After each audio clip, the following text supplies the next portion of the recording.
Olá, bom dia! E está começando o Hora H do Agro Alagoas. É um programa que é destinado a você que move a economia do nosso estado com trabalho e dedicação, com informações atualizadas do mundo do agronegócio. Aqui você vai participar com a gente, com entrevistas exclusivas, dicas de tecnologia e tudo que impacta o seu dia a dia no campo. O Hora H do Agro Alagoas, aqui na Pan News Maceió, está começando hoje, inaugurando hoje, sábado 4 de abril de 2026, aqui na Pan News Maceió, em 102,7. Você escuta pelo rádio e assiste pelo YouTube. Lembrando que esse programa tem imagens e para assistir às entrevistas na íntegra, você acessa a página do Agro Alagoas no YouTube, @agroalagoas e também jovempanewsmaceió.oficial. Já pelo Instagram, você tem duas opções. Primeiro, agro_alagoas Marcos Vasconcelos e também Jovem Pan News Maceió. Siga a gente no YouTube e também no Instagram. E o Hora H do Agro Alagoas de hoje foi até o município de Girau do Ponciano, onde foi implantado uma unidade de piscicultura com capacidade para 8 toneladas de tilápias mês, com o processo de utilização da água de recirculação, conhecido como RAS. Esse processo reutiliza a água, filtrando as impurezas, removendo a amônia por via biológica e reoxigenando o sistema. E isso proporciona uma economia de até 90% de água e uma alta densidade de peixes. Vamos conhecer o sistema? E quem vai explicar pra gente é o técnico em aquicultura, o Girlânio. Vamos lá!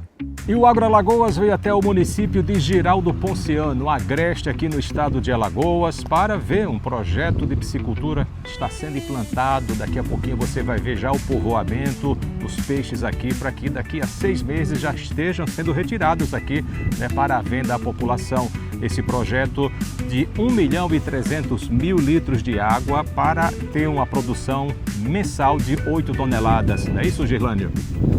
Exatamente, Marcos. Primeiramente, bom dia, cara. Esse aqui é um projeto de criação de tilápia e recirculação de água, igual aquele de poço, onde você já fez até matérias lá com a gente.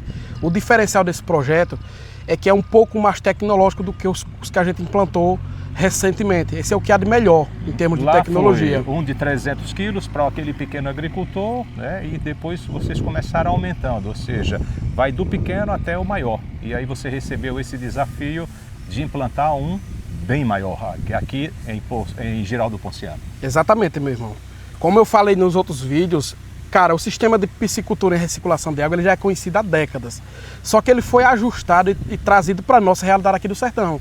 Qual é a realidade daqui, Marcos? São pequenas propriedades e a disponibilidade hídrica muito baixa. A quantidade de água é pouca. Então você tem que produzir mais com menos.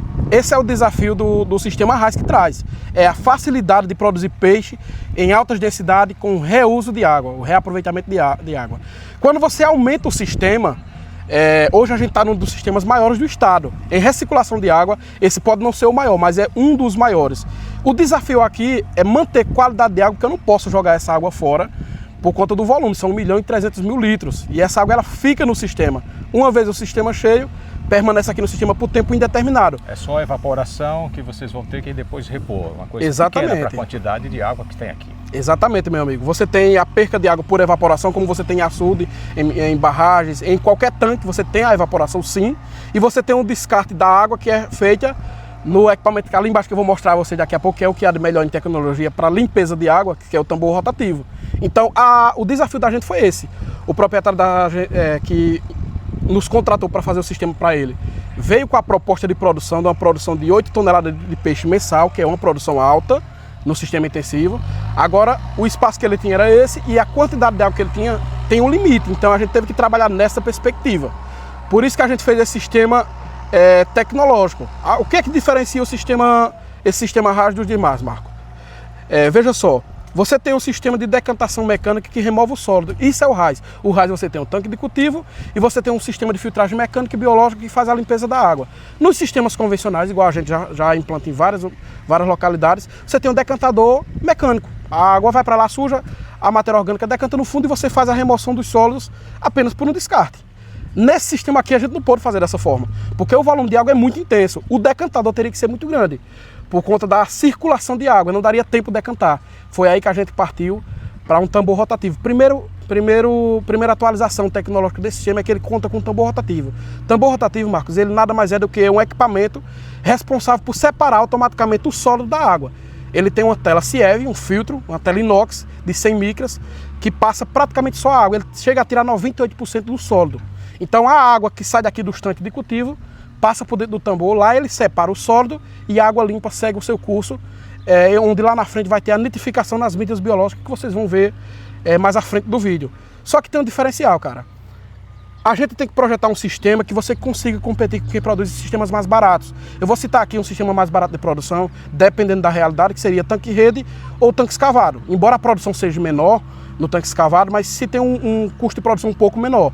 Para a gente ser competitivo com esse tipo de produção, nesse sistema RAS que tem um custo maior, tanto de implantação quanto de manutenção, a gente tem que pensar onde eu vou otimizar para baratear o custo. Isso que vocês estão vendo aqui, Marcos, isso aqui é para produzir lâmina. 30% da alimentação do peixe então desse projeto... Tanque aqui tem um tanque em forma de T, né, como vocês estão vendo aí na imagem. Ele não faz parte do sistema. A água não, é só para a produção de lâmina. Ele faz parte do sistema, mas com uma função distinta. A lâmina é uma planta aquática de superfície que ela pode chegar até 41% de proteína bruta. Tem estudos científicos sobre a lâmina que indicam que você pode substituir até 30% da ração do peixe sem problema nenhum. A Universidade Federal de Pernambuco foi uma das que fizeram esses estudos, e tem aqui o pessoal de Piranhas também, do IFAO, que também estão fazendo estudo com a lâmina. Então tudo mostra os 30% como uma margem de segurança. Só que a lâmina ela é uma planta, embora tenha muita proteína, ela é extremamente exigente de nutrientes. Você não consegue criar a lâmina de forma comercial separada do sistema de peixe, a não ser que você esteja adicionando nutrientes nessa água para que a lâmina consiga se nutrir. O que não é interessante, porque aí vai ter custos.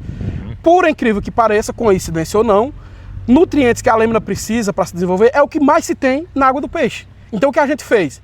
Qual foi a estratégia que a gente utilizou? A produção de lâmina está entre o decantador e o biofiltro. Por quê? A água sai daqui dos tanques de cultivo, vai para o tambor rotativo, lá ele separa a matéria orgânica e manda a água para frente com nitrogênio, fósforo e potássio, isenta de matéria orgânica.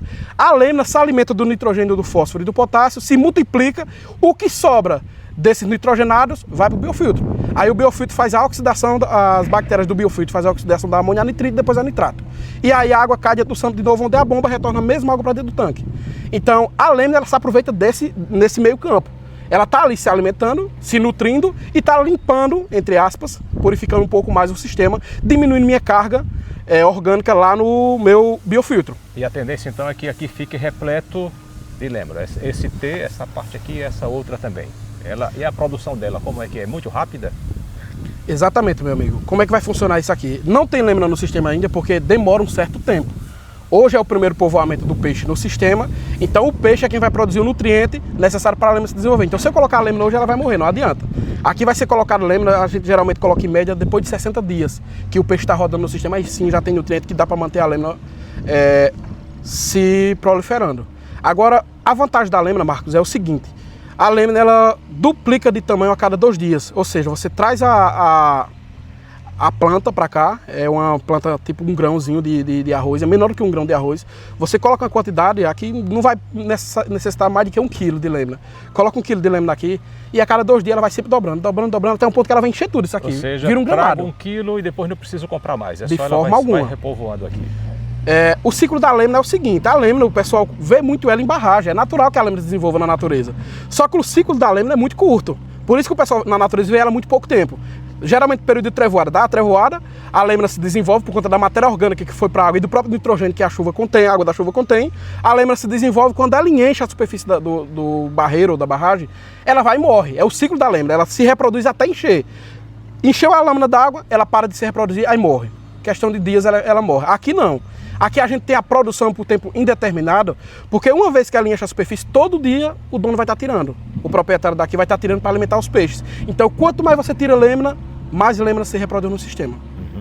Certo. E aí eu te pergunto, essa água aqui, vocês vão trabalhar com água doce ou com água salobra, já que a tilápia ela tolera água salobra e também é até mais fácil para o controle de algumas doenças, né? Principalmente de fungos. Exatamente, meu amigo. No sistema intensivo, não é interessante trabalhar com água doce. O sal ele faz 3 funções básicas na tilápia. O sal ele é um antifúngico natural. A maior parte dos problemas decorrentes de fungo a gente trata com sal. Então, água com salinidade de até 3 ppt de sal bloqueia a incidência de fungo da tilápia, mesmo que ela adoeça. O próprio sal ele seca o fungo e termina aqui matando. Segundo fator, a tilápia se sente muito bem em água salinizada, melhor do que a água doce. Ela se sente melhor, mais confortável. Terceiro fator, Marcos, o pessoal não leva isso muito em consideração, mas é uma vantagem essencial do sistema salinizado, é o biofiltro. Você entende o seguinte, o ciclo do nitrogênio, da amônia, a bactéria oxida a amônia a nitrito. A amônia não some do sistema. A bactéria converte a amônia a nitrito. E o nitrito depois a nitrato. Só que o grupo de bactérias que consome o nitrito, que também tem toxicidade para o peixe, ela é lenta, ela demora a aparecer no sistema. Então, a maior parte do cultivo, você vai ter sempre nitrito no sistema. Então, teoricamente, eu deveria ter um filtro só com um biofiltro para tirar o nitrito. Só que aí o sistema ficaria muito caro. Porque a gente não faz biofiltro para nitrito, a gente faz para amônia. Porque o nitrito, se a água tiver uma salinidade de até 3 ppt de sal, o nitrito é bloqueado, não tem ação, o peixe não se intoxica pelo nitrito. Então o nitrito pode dar 1000, desde que a água tenha 3 ppt de sal, perfeito. Por isso que se trabalha com peixe em água salinizada, no sistema fechado. Porque aqui não há descarte de água, não tem como salinizar o solo. A água fica aqui. Mesmo que na evaporação eu tenha que completar com água doce, mas o sal ficou na água. A água evapora e o sal fica. Então o sal só se adiciona uma vez no sistema, só. Mas tem que se trabalhar, se você quer ter um cultivo de sucesso sem muitos problemas, trabalhe com água salinizada. Nesse caso, a gente vai ter que colocar sal. A água aqui é doce. O sal está ali já para adicionar. Eu ia te perguntar, 1.300.000 vocês vão colocar ou vão colocar quantos quilos de sal ou toneladas? Toneladas, meu amigo. A unidade de medida de sal que a gente utiliza é a PPT. Ela é uma unidade de medida em inglês, que é partes por mil. E a gente coloca 1 ppt, quer dizer 1 kg de sal para cada metro cúbico. Então, para eu manter a água em 3 ppt, que é o que eu vou buscar aqui, manter ela sempre em 3 ppt, serão 3 kg de sal para cada metro cúbico. 1.300.000 litros vezes 3, 3.900.000 litros de água. Ou 3.900 kg de sal. É o que vai ser preciso para colocar nesse sistema. Ou seja, quase 4 toneladas de sal. Quase 4.000 quilos de sal. É uma quantidade de sal razoável.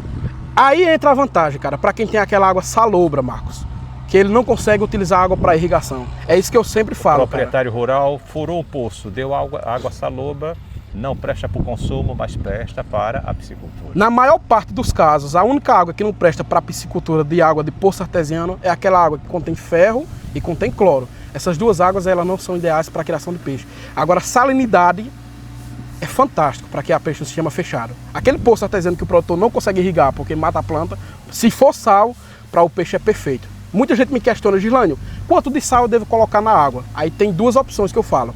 Se eu vou adicionar sal igual eu vou adicionar nesse sistema, eu não vou colocar o máximo no sistema, não. Eu vou colocar o limite mínimo que eu preciso, porque eu não vou fazer o produtor gastar comprando muito sal. E eu tenho que deixar o sistema um pouco mais leve, porque o sal, embora ele faça muito bem a tilápia, eu tenho aqui a produção de lêmina. A lêmina só suporta até 4,12 ppt de sal. Então eu não posso passar disso nesse sistema aqui.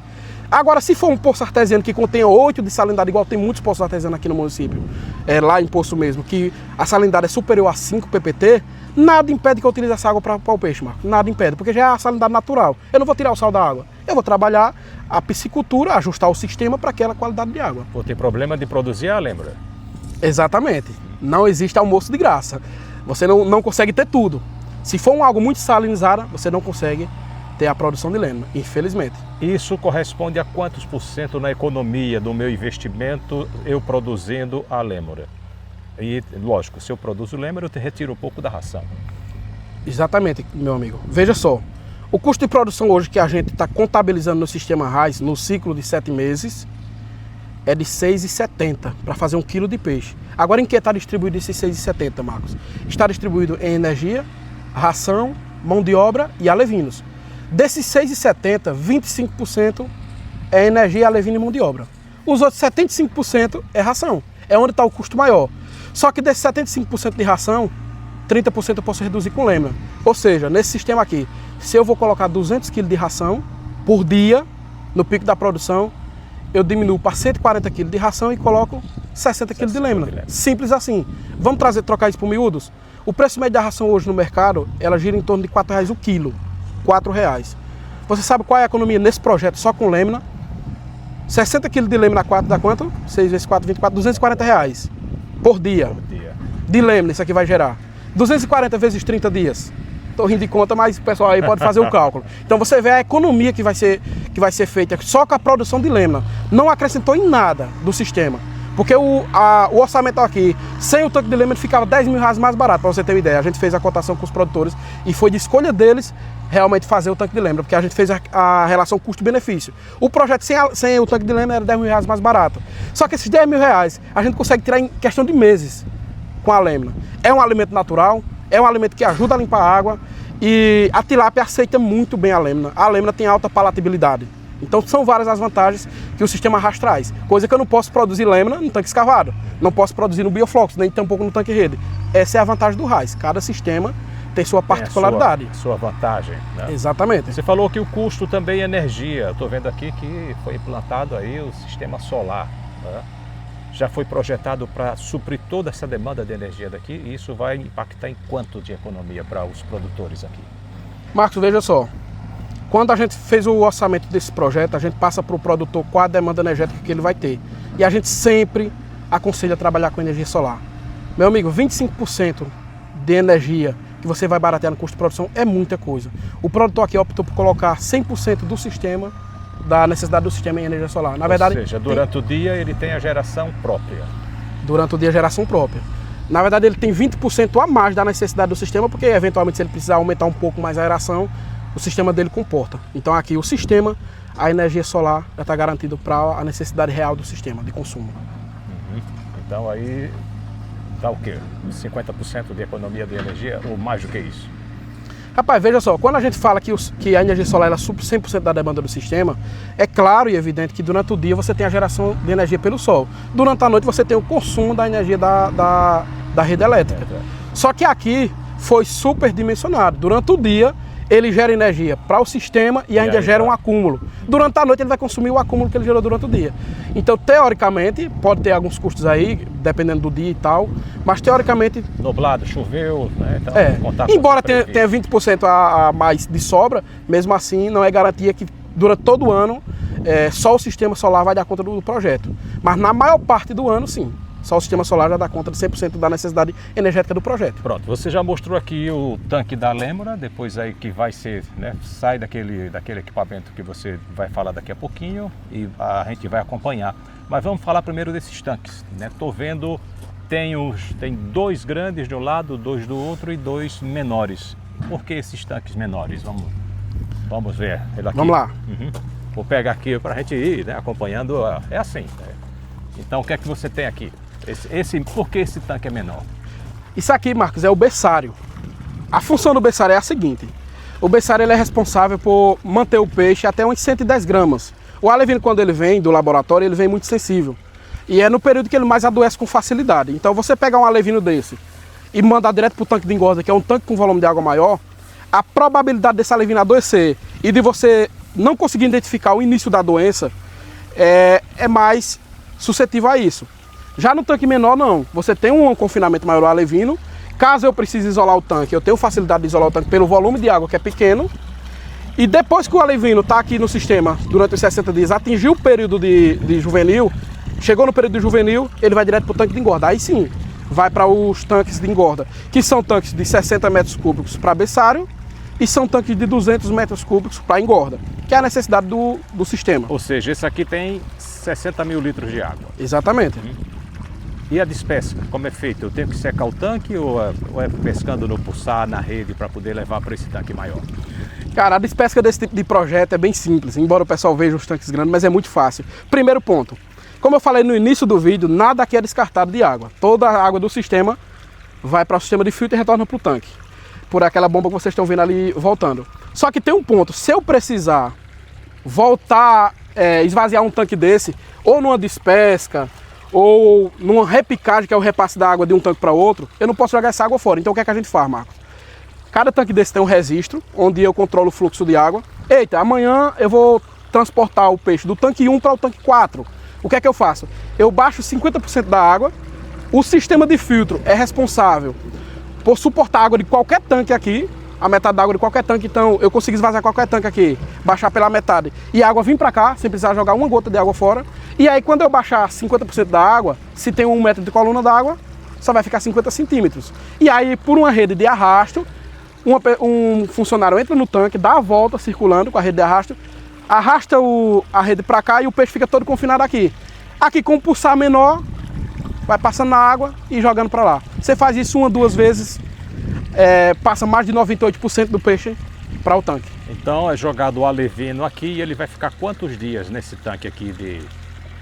Depende muito da genética, do tamanho do alevino que você vai receber e do clima. A tilápia é uma espécie de água tropical, ela precisa de uma água com a temperatura superior a 25 graus. O conforto térmico dela gira em torno de 28. Então se os fatores for favoráveis, ele vai passar aqui no máximo 50 dias. No máximo, ele vai atingir suas 110 gramas, que é o período mínimo que ele permanece nesse tanque.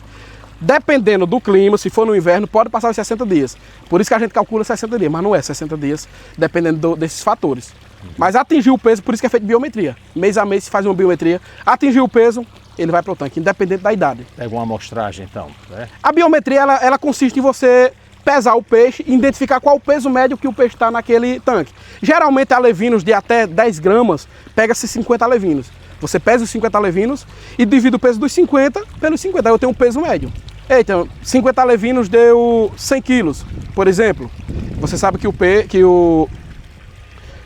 está com 2 quilos, um exemplo. Se 50 deu 100 quilos, eles estão com 2 quilos. Só é dividir os 50 por 2. E aí você repassa ele conforme a necessidade. Da mesma forma é no tanque de engorda. Só que a diferença é que ele só sai daqui para engorda. Da engorda já é para despesca. Mês a mês você faz a biometria, identifica qual é o tamanho do teu peixe que está, se já está atendendo a necessidade de comércio, e aí você despesca.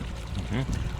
Tamanho, o metro de profundidade é o tamanho que tem em cada tanque desse, né? Esse de recria, como é que se diz? Esse Berçário, tanque berçário. Né? Então ele tem 1 metro, do chão até em cima, o espelho d'água com 1 metro. É isso? O tanque em si ele tem 1,20 m, é padrão. O tanque de piscicultura elevado são 1,20 m. Agora de água ele tem 1 metro, 1 metro de lâmina d'água. A água ela influencia diretamente na temperatura. Se for uma coluna d'água maior que 1 metro, a parte de baixo permanece muito fria e aí não é interessante para a tilápia. Se for menor que 1 metro, aí ela vai esfriar e esquentar muito rápido. Esquenta durante o dia e esfria muito durante a noite. Então a estratégia que a gente adota para manter uma estabilidade maior da temperatura da água é mantendo com 1 metro de coluna d'água. E qual a temperatura ideal para tilápia? Já que a gente está no agreste e aqui o sol, né, também é de rachar. O sol castiga. Só que à noite o tempo esfria. É necessário colocar mais à frente sombrite aqui para proteger do sol? Marcos, o conforto térmico da tilápia, como eu acabei de citar, é de 28 graus. É o ideal. Menos que isso é ruim, mais que isso também é ruim. Então, o que é que a gente faz quando a gente vai projetar um sistema? Primeiro a gente faz uma visita em loco da propriedade. Eu preciso identificar o clima. Qual é a recorrência do clima na região? Por quê? Utiliza-se estratégias para que a temperatura do sistema se mantenha nisso, se mantenha próximo ao ideal. Se for o caso, se for uma temperatura acima do ideal, igual a gente já topou lá em Poço, a gente baixa a gente coloca o sombrete para baixar a temperatura da água. Se for o contrário, se for uma região muito fria, igual a gente tem aqui em Porto Real do Colégio, em algumas regiões, a gente utiliza o soprador radial como forma de oxigenação. Igual isso aqui é um soprador, está lá na casa de máquinas, onde ele está oxigenando o sistema. Por quê?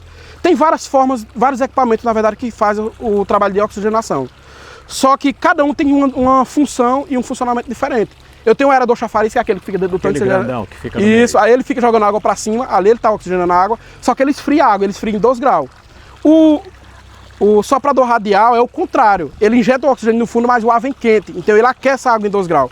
Então, dependendo de cada região, a gente usa uma estratégia X ou Y para que atenda a nossa necessidade. No caso de Jirau, aqui é uma região que não é tão quente, não é tão fria, a gente optou por trabalhar com soprador que mantém a estabilidade maior da água. Se for uma região muito quente, aerador chafariz, não tem como. Então tem várias estratégias para se manter a qualidade de água conforme a tilápia precisa. Ok, então vamos ver outro processo daqui, né? Vamos ver esse equipamento que você disse aí que é o diferencial desse sistema aqui. Pronto, só concluindo aqui. Em cada tanque, em cada linha de tanque são 3 tanques, são um berçário e 2 tanques de engorda. Cada tanque tem uma tubulação central, onde essa tubulação central está responsável por captar a água suja e trazer para o sistema de decantação. Como é que funciona essa captação de água, Marcos? Você filmar aqui, vocês vão ver a água limpa entrando dentro do tanque. Cada tanque tem uma entrada de água. Já é água filtrada que Exatamente. passou pela mídia, passou pelo filtro, tudo. Exatamente. Essa água está entrando no tanque tratada. Só que essa mesma quantidade de água que está entrando está saindo pelo aquele cano lá do meio. O overflow, que a gente chama. Então toda a água entra por esse cano azul, cano de 50 milímetros, pela bomba. A bomba traz para cá para o recalque, o restante é só pela gravidade. Então a água sai pelo aquele cano lá, o overflow, para o sistema de filtragem. E aí eu vou mostrar para você para onde é que essa água vem. Vamos lá então.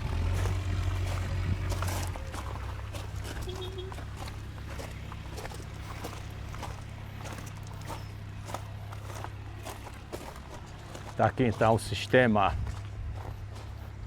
de energia solar para suprir todo o consumo ainda com a folga, né, para poder tornar mais viável o custo. E esse equipamento é o que, Gerlane? Esse é o equipamento que eu citei para vocês anteriormente no vídeo. Toda a água dessa linha de tanque, como daquela outra linha de tanque, vem para esse equipamento. Isso aqui é o tambor rotativo. Essa tubulação aqui é a que traz água suja. Ela entra no tambor, ele faz a separação do sólido e encaminha para frente só a água limpa sem a matéria orgânica. E daí em diante tem a produção de lâmina e o biofiltro.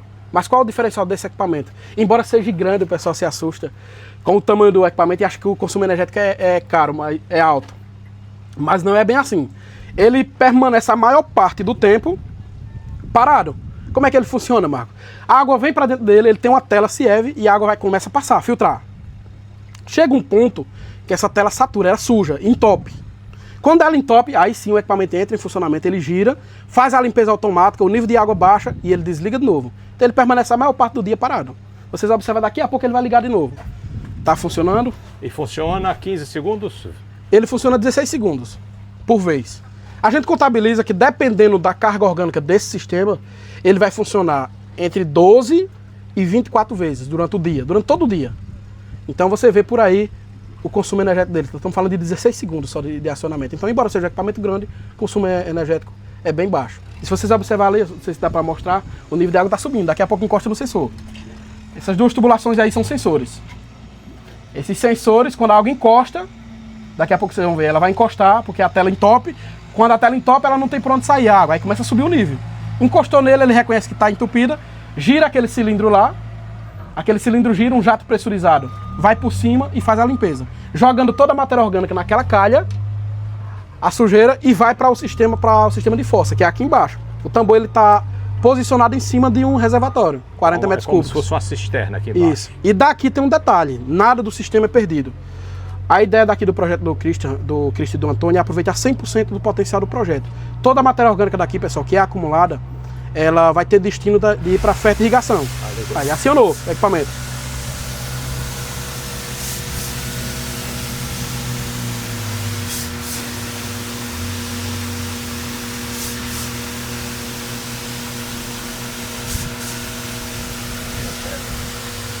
Então daqui o rejeito, a matéria sólida vai para essa cisterna, né? E aí volta para entrar justamente nesse tanque aqui em T, onde é para servir da reprodução das lêmuras. Exatamente. Daqui para frente a gente tem água com nitrogênio, não com matéria orgânica. A matéria orgânica já foi retirada. E daqui em dentro eu tenho a produção de lâmina e lá eu tenho o biofiltro onde faz a nitrificação, que eu vou mostrar a vocês também, logo mais. Vamos lá. Bem, Gerlânio, agora saímos do tambor rotativo, essa água saiu do tambor rotativo, vem para aqui, para essa lagoa, vamos dizer assim. É. Que nome técnico é dado a isso aqui? Aí é o tanque de lâmina. Um tanque de lâmina, né? Isso. Então esse tanque em formato de T, e aí, ou seja, ela já está sem a matéria massa, orgânica. A matéria orgânica, mas está com a parte negativa de nitrogênio, né? Isso. E aí, qual o processo aqui? Como eu falei para vocês lá atrás, o tambor rotativo só retira matéria orgânica. O processo de fermentação já ocorreu na água, então tem nitrogênio e tem outros nitrogenados na água. Ela passa para cá, o tanque de lâmina, a lâmina absorve uma parte desse nutriente para se nutrir, se reproduzir, o restante passa pelo biofiltro. É aqui, Marcos, onde a gente tem a produção bacteriana. Aqui eu tenho mídia biológica industrial utilizada aqui. Ou seja, também já é uma tecnologia, porque, né, lá em Poço eu vi naqueles menores que estavam usando, era caco de telha, uma parte de brita, né, até mesmo algumas plantas para filtrar esse resíduo. Exatamente, meu amigo. No sistema RAS, o biofiltro precisa ter mídia biológica. O pessoal confunde como o caco de teia e tijolo filtra água, e ele não é responsável por filtrar água. Ele é a casa da bactéria.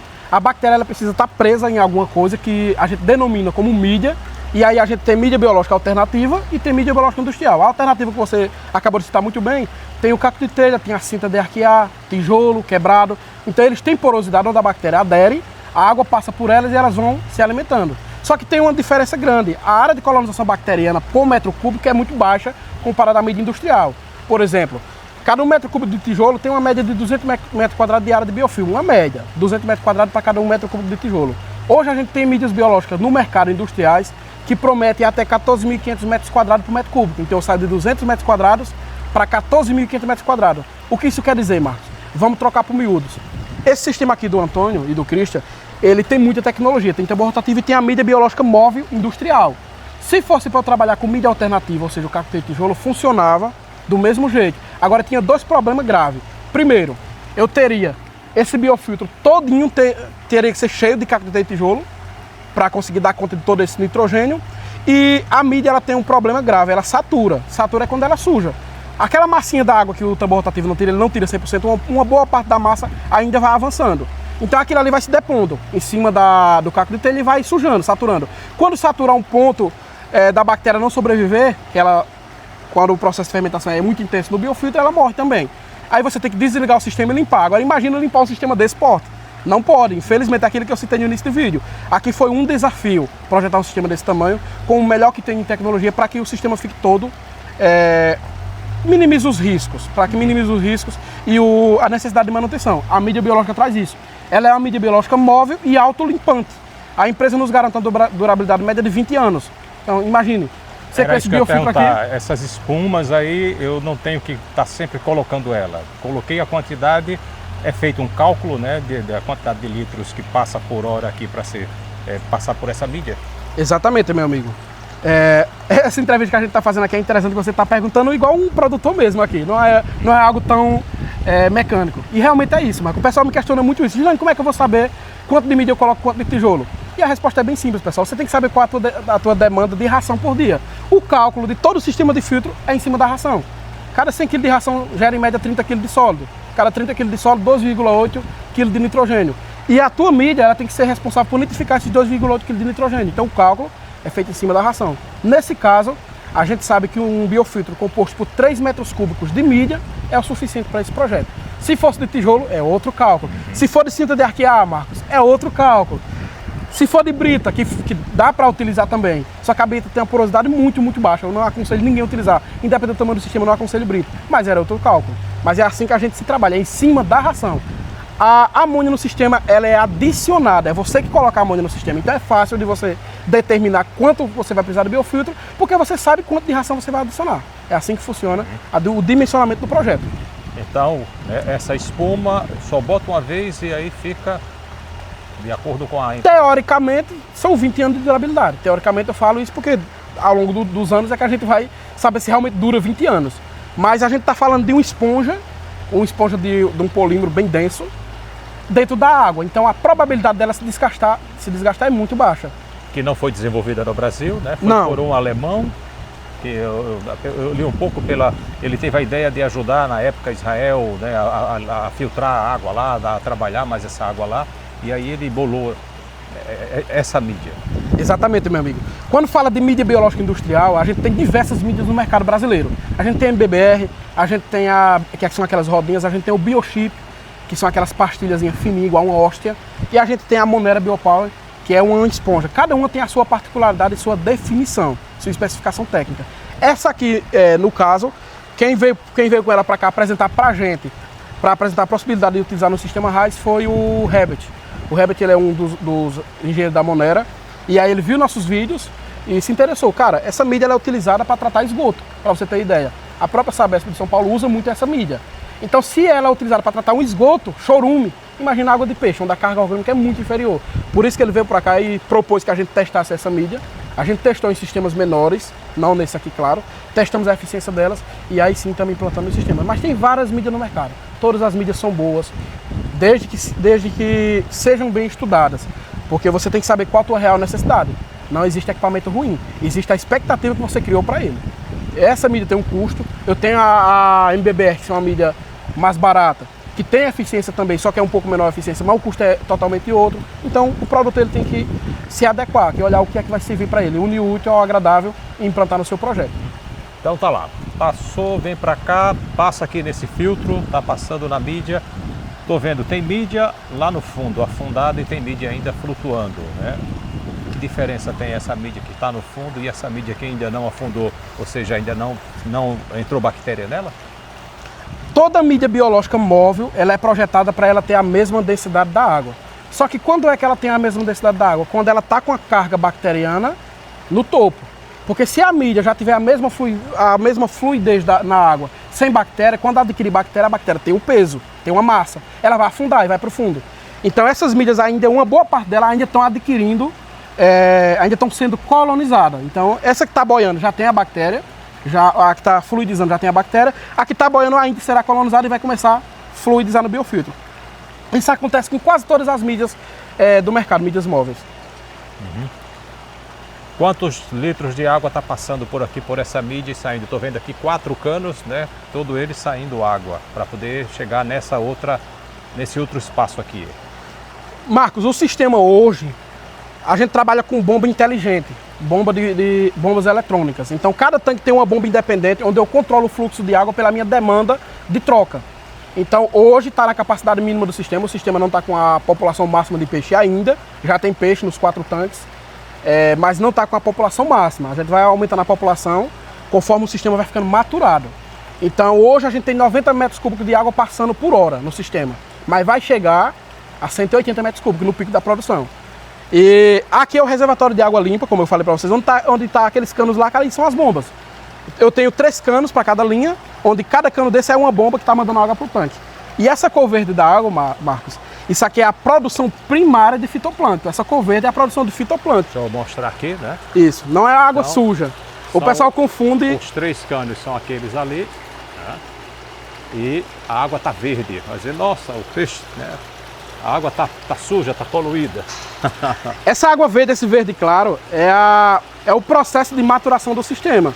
Quando o sistema está maturado, a água tem a cor de chá. Como você viu lá nos projetos que você já visitou, todas as águas são água amarronzada, cor de chá. Ali é a produção de zooplâncton.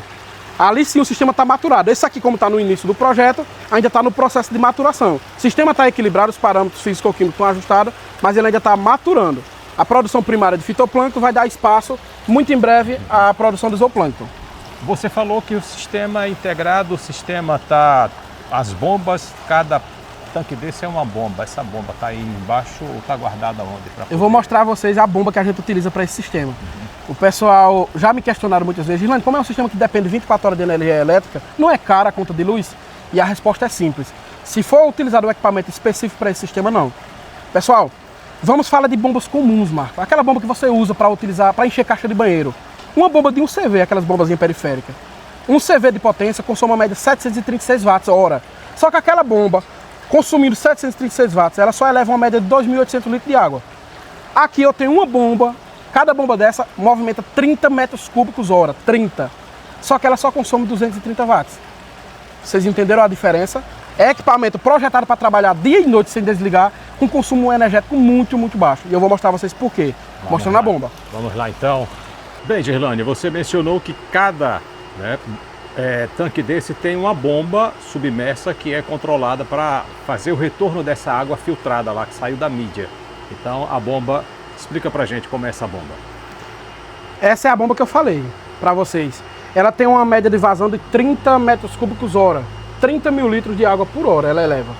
Então qual o diferencial dessa bomba, Marco? Ela não tem ferro na composição. Ela é só feita de ímã e cerâmica. E é uma bomba eletrônica onde eu controlo a vazão de água pela minha necessidade. Então uma bomba de 30 mil litros, eu posso colocar ela para movimentar 10, 12, 15, 18 e até os 30 mil litros, pelo controle. Vocês vão ver daqui a pouco o controlador funcionando. Agora veja o diferencial da bomba, que o pessoal se confunde muito, achando que dá para colocar uma bomba comum dessas periféricas num sistema desse. Até poderia colocar, agora o consumo energético é muito alto e essas bombas não foram feitas, essas bombas comuns, para trabalhar 24 horas ininterruptas. Por que essa consegue trabalhar, Marcos? Veja o que é que contém a bomba, viu? Eu vou desmontar uma para vocês verem aqui. o pé. Pessoal, isso é a bomba. Só Cerâmica. Plástico e cerâmica. Cerâmica e imã. Não tem mais nada. Segura, não dá choque elétrico, pessoal. Até o controlador vem 220, do controlador para frente é 24 volts, então não dá choque. Então são equipamentos realmente projetados para essa finalidade. Por isso que o sistema é tão eficiente. A gente tem esse tipo de bomba funcionando e eu vou mostrar para vocês o tipo de soprador que dá conta de todo esse projeto. Bem, Gerulânio, você mostrou lá a bomba, desmontou, né, que essa bomba fica no sampler, ela vai repor ao tanque essa água que foi filtrada, né, pelas mídias.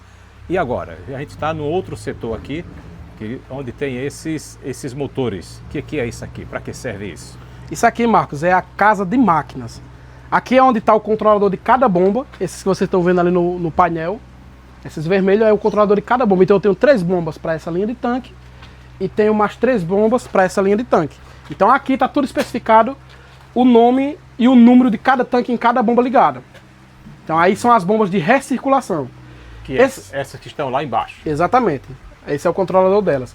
Aqui são sopradores radiais. Ele tem a função de oxigenar o sistema. Como a gente trabalha, Marcos, com a produção de peixe muito mais alta do que o convencional no sistema RAS, a gente precisa manter a qualidade de água, não só com filtragem. A filtragem é uma etapa do processo. Outra etapa é o processo de oxigenação mecânica forçada. Então o soprador, ele faz isso, ele injeta oxigênio em todos os tanques. Então aqui eu tenho 2 sopradores, 2,35 CV para cada linha de tanque. Só que só entram quando é necessário. Primeiro a gente usa um soprador, quando precisa usa o outro, ou num backup ou numa falta de energia, entra o outro soprador. Aqui está o quadro de distribuição, onde aqui tem do sistema lá de baixo, do tambor rotativo, que é o controlador dele. Aqui os sopradores, cada um com seu disjuntor independente. E aqui as bombas, cada uma com seu disjuntor independente. E também sistema de automação. Aqui é a chave de transferência. Faltou energia, a gente joga para o gerador e liga o gerador que está ali atrás. Era isso que eu ia perguntar, né? Porque você é um sistema que não pode ficar sem energia. Faltou energia e aí tem que ter uma pessoa aqui para poder fazer essa mudança para o gerador. Exatamente, meu amigo. Por mais que se trate de um sistema quase que automático, precisa sim da necessidade humana no sistema, para olhar, para dar uma conferida no sistema e ver se queimou algum equipamento, ele trocar, faltou energia. Tem a possibilidade do gerador ser automático e entrar automaticamente, mas é bom que o funcionário esteja olhando se ele entrou e precisa do gerador, independente do tamanho do sistema. Se for o sistema intensivo de produção, precisa do sistema de geração de energia, o backup que a gente chama, aí seria por gerador, é o que sai mais barato. Então todos os sistemas que a gente projeta tem gerador, esse não poderia ser diferente. Você mencionou o funcionário, né? Todo sistema precisa de mão de obra, qualquer um. E mão de obra para cá, para atender a todo esse tanque, essa quantidade de peixe, né? Como é que é essa mão de obra? Bem, meu amigo, há uma procura hoje muito boa por esse sistema RAS, não é só pela questão financeira, não é só pelo resultado financeiro, mas sim pelo fator mão de obra. Hoje a gente está enfrentando um problema grave, em todo canto que eu ando, o pessoal relata a mesma coisa, não tem mão de obra mais para você desempenhar determinadas atividades, tanto agrícolas quanto comerciais. E na piscicultura, um fator importante que chama a atenção é a necessidade de mão de obra, Marcos. Olhe que esse sistema aqui é um dos maiores que a gente já construiu, onde um funcionário dá conta desse projeto. Um funcionário, para você ter uma ideia. Então isso é o diferencial. Ocupa uma pequena área. Aqui o espaço utilizado, pessoal, foi 50 por 50.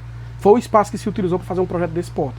50 por 50 e um funcionário dá conta. Sistema de baixo impacto ambiental, de altíssima produtividade e de baixa necessidade de mão de obra. Esse é o diferencial do sistema RAS. A ração, né? Então, como é que é? É uma ração específica para o peixe estar em crescimento e depois para engorda, ou desde o momento que ele chega e é colocado no tanque é um tipo de ração só até o final? Não, meu amigo. Cada etapa do peixe, cada fase e dependendo do desenvolvimento, existe uma ração específica. Vamos falar de alevinos. Na fase larval de alevinos, ele começa se alimentando da ração farelada, conhecida muito como ração pó. Ela pode chegar até 50% de proteína, dependendo da fábrica. E passando para a segunda fase, seria a ração chumbinho, que é a 1.0 a 1.3 milímetro. Depois passa para 1.8 a 2,5 milímetro, que também é conhecida como chumbinho. E aí depois passa para 3 a 4, 4 a 6 e 6 a 8. Eu estou citando essa nomenclatura que é o tamanho do grão. 1.0 a 1.3 é um grãozinho bem pequenininho e a 6 a 8 é um grão maior, igual eu posso mostrar ali para vocês. Mas cada fase do peixe tem uma necessidade diferente de gramatura do pellet e de nível de proteína. Quanto mais proteína a ração tem, ela é destinada à fase inicial do peixe, e mais cara é a ração. Quanto menos proteína ela tem, ela é destinada à fase de engorda do peixe, só que a ração é mais barata. Então tem que ser feito um controle rigoroso no arraçoamento, para que se evite desperdício de ração e que se aproveite o potencial máximo do crescimento do peixe. Isso é um fator crucial para no final a conta fechar, para você não ficar no vermelho. Você não pode chegar no tanque e fornecer a ração que você acha, na hora que você quer, do tamanho que você quer o pellet. No final você não vai ter o resultado. Para isso existe biometria, para eu identificar qual o tamanho desse peixe, calcular quantos quilos de ração eu vou colocar para esse peixe, qual é a gramatura do pellet e qual o nível de proteína. É um controle rigoroso. Aqui eu apresentei para vocês o sistema, mas tem todo um controle técnico e zootécnico de acompanhamento que precisa ser feito ao longo de todo o cultivo. E essa ração é despejado tudo numa hora só ou ela é dividida no período, pelo dia? Ô Marcos, depende da fase do alevino também. Tudo depende na piscicultura, né? O alevino até 5 gramas, o ideal é que ele se alimente 6 vezes por dia, até 5 gramas. Já um peixe na fase de engorda, vamos dizer um peixe de 800 gramas, ele só precisa ser alimentado 2 vezes por dia. Então, entenda, começa com 6 ou 7 vezes, termina com 2 vezes, então depende do tamanho que o peixe está. Bem, estou aqui com o Antônio Maurício, ele que é aqui de Girau do Ponciano, né, e é o proprietário aí de todo esse sistema. E aí eu pergunto, né, Antônio, como foi que surgiu a ideia de você criar tilápia através do tanque de recirculação? Boa tarde. Na verdade, eu sou um dos proprietários, né? Sou eu com o sócio, Cristian Vera Cruz, e eu sempre pesquisei muito criatório de tilápia e criatório de camarão. Foi quando o meu sócio falou, olha, estou indo ali olhar um sistema e tal, você já tinha comentado com ele, né? Outra vez que pretendia futuramente e tal, era algo que eu achava, acho lindo, né? Então ele teve a oportunidade de ir lá no sistema onde o Girlânio estava e a gente foi até lá, até onde eles estavam e olhamos aquela imensidão ali e de momento nós decidimos, ela estava decidindo ali se a gente colocava um de 4 toneladas ou um sistema para 8 toneladas. Decidimos optar pelo sistema de 8 toneladas, viemos escolher o terreno, né? Se a gente iria então, fazer nesse terreno até que então já... você não tinha nada, não tinha terreno, não tinha nada, só tinha a ideia e a Não, vontade. tinha esse terreno aqui já, tinha esse terreno já, mas assim, a gente ia ver se era o ideal, né? Então, Girlânio, junto com o Odirlan também fez deu toda a assistência, né? O projeto, basicamente, eles todos que fizeram e tocaram para frente. E assim, a gente entrou com o financeiro, na verdade, né? Demos um palpitezinho ali numa coisa e outra, mas isso daqui que você vê rodando é a responsabilidade do Girlânio e do Odirlan, né? E sou natural daqui de Girau, o Cristian também é daqui natural de Campo Grande, né? Apesar de hoje ter empresa em Maceió, então mora por lá, mas agora por conta do sistema tá mais por aqui, né? Aí você era agricultor familiar, tinha o espaço e criava o que antes? Não, aqui era só capim mesmo que tinha, mais nada, né? Eu tenho minha formação, sou médico, né? Formado em Cidade do Leste, no Paraguai. Na verdade, estou em processo de revalidação, fiz a primeira etapa do Revalida, passei, falta a segunda, né? Que já está marcada, mas daqui a pouco já vai estar tudo certo já. E aí, né, uma coisa que dá para ajustar, peixe com a medicina. Peixe com... Eu sempre gostei muito do empreendedorismo, né? Eu já falei que decidi, né? No início eu queria entrar na residência médica de cardiologia ou então ginecologia e obstetrícia, mas depois eu decidi que o empreendedorismo também me chama. Então eu prefiro ficar ali os plantões no hospital 3 vezes por semana, 2 vezes por semana e dividir meu tempo com o empreendedorismo porque é um ramo que eu acho muito lindo e gosto. E aí, quando é que você olha, vê tudo isso já, né? Praticamente, olha, está pronto. Só está faltando agora os peixes, o repovoamento e depois você vê esse acompanhamento e, lógico, daqui a 6, 7 meses o retorno, porque por enquanto é só investimento, é só investimento. A ansiedade toma de conta, né? Porque era um projeto para estar pronto aí entre 3 e 4 meses, só que aí veio chuva e quando chovia o caminhão não conseguia entrar aqui, a caçamba para poder descarregar o pissarro e máquina. A máquina vinha e atolava, por aí o senhor tira como que era. Você teve um problema aqui que o terreno tem um desnível e precisou de aterrar. Precisou aterrar, né? De início a gente falou que não, se precisou de 3 metros em um canto, a gente cava 1 metro, 1,5 metro aqui nesse lado e joga do outro que vai bater o nível certinho. Mas quando começou a cavar, deu pedra. Então foi alguns imprevistos que ali aconteceu, a gente sabe que quem mexe com obra sempre tem um imprevisto ou outro, né? Então já era um sistema que era para estar pronto a tempo, mas assim, tudo no tempo de Deus, né? Se era para estar pronto agora... Pronto, aí eu pergunto, já que ele tocou, né? Girlânio, venha para cá, porque aí eu também vou te perguntar Esse sistema que está aqui, né, dá para colocar o camarão, o Vanamei, né, já que ele tolera um pouquinho da água salobra? Marcos, o mais indicado não seria o Vanamei, e sim o da Malásia, o Rosenberg.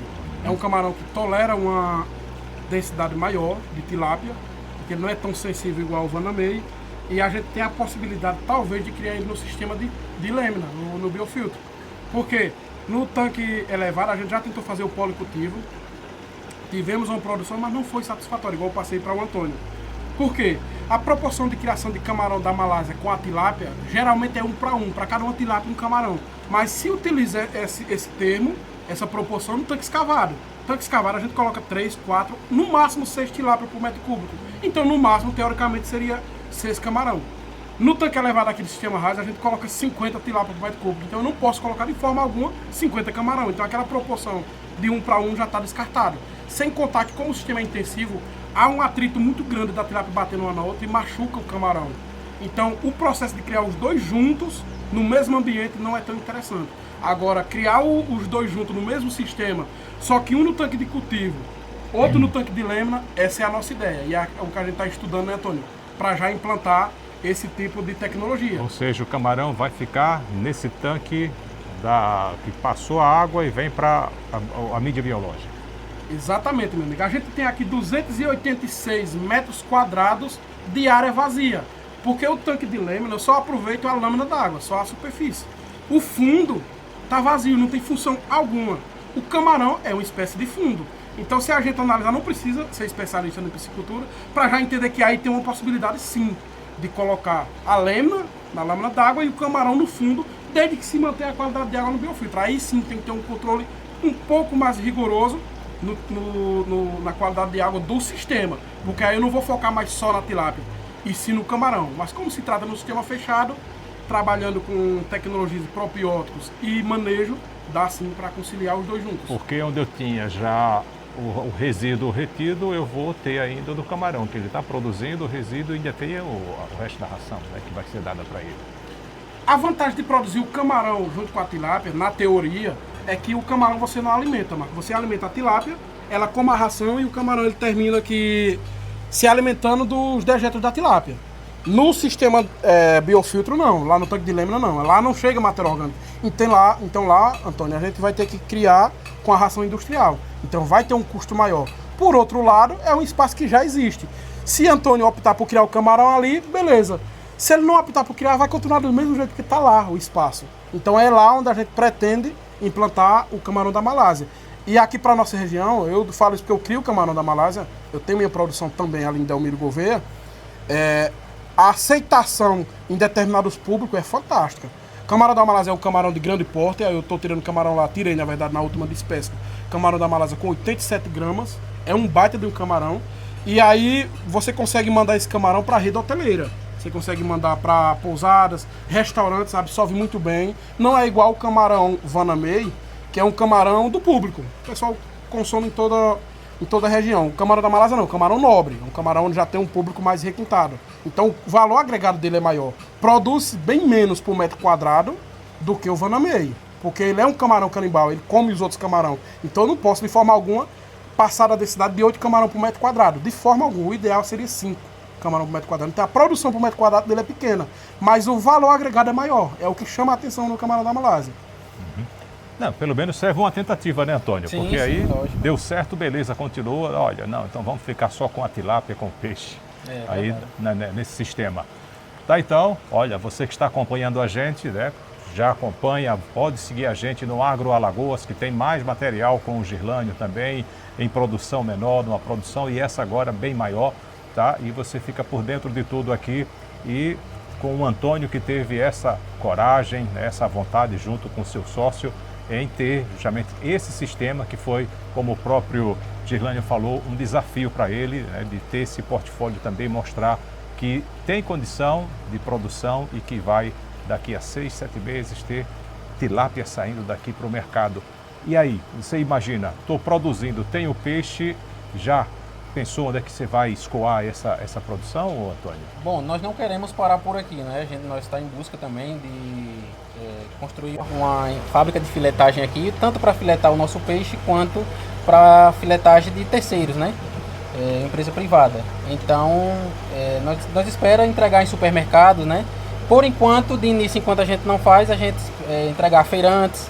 Então, esse de início será o nosso público. Agregar valor primeiro, Isso. depois. Com a filetagem você vai ter um valor a mais agregado, né? Eu sou uma pessoa que eu gosto sempre de inovação. E, assim, eu quero que a marca MVC Aquicultura seja conhecida. E ela não vai ser conhecida na feira, na banca do feirante. Ela vai ser conhecida no freeze do Atacadão, no freeze do Mix Mateus. Então, esse é o nosso objetivo. Tá bom, então, olha aí. É o Agro Alagoas aqui em Giraldo Ponciano, mostrando para você toda essa estrutura desse sistema de cultivo aí, né, com o reuso de água, né, isso, Giraldo? Sem contar que a nossa preocupação com a filetagem, sobre fazer a filetagem, é que o peixe é 3 quilos, não é isso, Gilânio? 3 quilos de tilápia para 1 quilo de filé. Então, no momento em que eu fazer a filetagem de 8 toneladas, vai cair aí para 2,5 kg, 2,8 kg de filé de tilápia. Então é mais fácil fazer né, eu escoar esse filé para os supermercados e tal, e como eu falei, né, vai com a nossa marca. Com certeza. Tá aí, Agro Alagoas aqui, né? E lembrando que o Agro Alagoas agora na Rádio Jovem Pan News. E chegamos ao final do primeiro Hora H do Agro aqui na página do Agro Alagoas, tá certo? Você pode escutar a programação da Rádio Jovem Pan News Maceió em 102.7. Lembrando que o Hora H do Agro passa na rádio todo sábado das 8 às 9 da manhã e você não pode perder. Caso você não consiga escutar no rádio, você tem a opção justamente pelo YouTube, @agroalagoas e também @jovempanewsmaceió.oficial. A gente se vê no próximo programa. Até lá. Tchau, tchau.